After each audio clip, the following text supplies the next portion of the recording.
Pravin Gordhan will present his budget today. Now, a lot of people get confused by all the numbers, so we're going to make it simpler for you. Joining me now is consumer economist Tendani Mantshimuli. Thank you so much for joining us.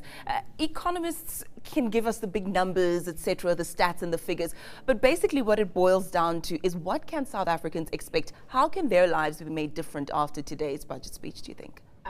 Well, it's a difficult one for the Minister of Finance. Normally, you would expect that we'll be talking about this is what government is going to give back in terms of rebates, people paying lower taxes, huge increases in social grants. But this year, as you've heard, yesterday the GDP numbers came out. So revenue is going to be under pressure, and we forecast that 2013 is not going to be a much improved year in terms of growth between 2012 and 2013. So for that reason alone, revenue is going to be under pressure. So the minister will just has a very slim margin to actually try and balance between income and expenditure. So for consumers, what we can expect out there, we know, for instance, that social income grants recipients, the numbers are going to increase to about 16 million this year. And therefore, it means that the increase in the social grant itself is not going to be much more different from the inflation level. And the problem there is that while inflation is average around 5.6% for 2012, the numbers underneath, like transport inflation, food inflation, particularly for those recipients of social income grants, is quite much higher than the overall inflation rate. On the other side of the spectrum, you have high income earners, where if government needs to extract revenue, they might decide to increase personal income taxes on the top bracket of income earners. That's not a very popular move. The other way of increasing revenue is increasing VAT, and we know that's a political hot potato which government cannot touch. You've touched on high income earners, but many of our viewers are middle income earners. They're on their way to work today, yes. Maybe just catching a glimpse of what we're talking about. What kind of reprieve do you think they can expect as far as tax is concerned? Very marginal. As I say, revenue is under pressure, so that's very, very marginal. For middle income earners, the hope is that as government, we heard about the NDP plan that was adopted in Mangaung. The president mentioned it in the State of the Nation address.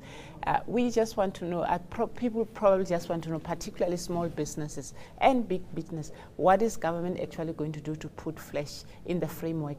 What is it that government is going to do to incentivize businesses to actually come to the party by employing young people?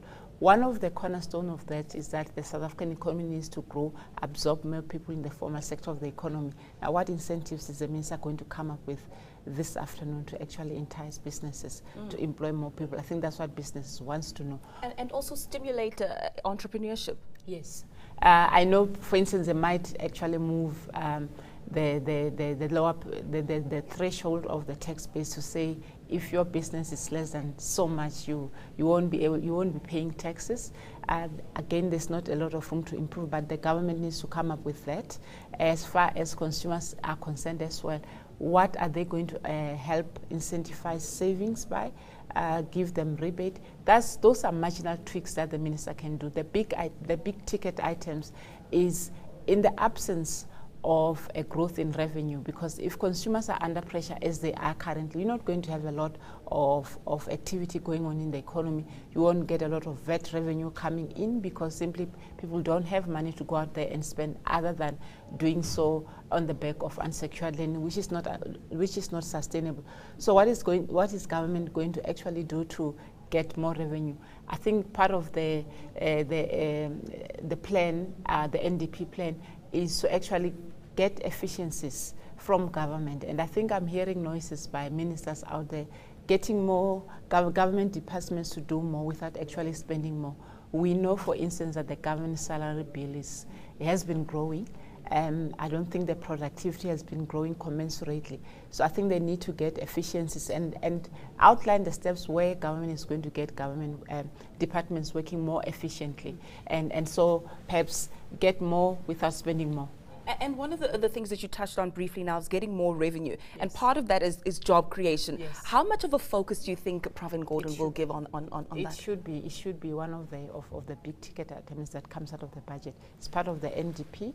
What we don't know actually is what is government actually going to do to achieve that. We're not talking about the the expanded public works program. We're talking about getting more youth out of the streets into the formal sector of the economy. And for that to happen, government has to work closely with business. We just want to see what is the minister going to lay on the table to say this is how we're going to incentivize businesses to employ more people. And the other big ticket item for me is he going to talk about how we're going to fund the NHI, the National Health Insurance? Are we getting a step closer to that? And I think we're looking forward to hearing from the minister about that. Indeed. Well, I suppose the devil is in the detail, but we'll definitely have to wait and see when it comes to that. Thank you so much for your time. That was Tendani Mantshimuli, Liberty Live consumer economist. Thank you again for your time.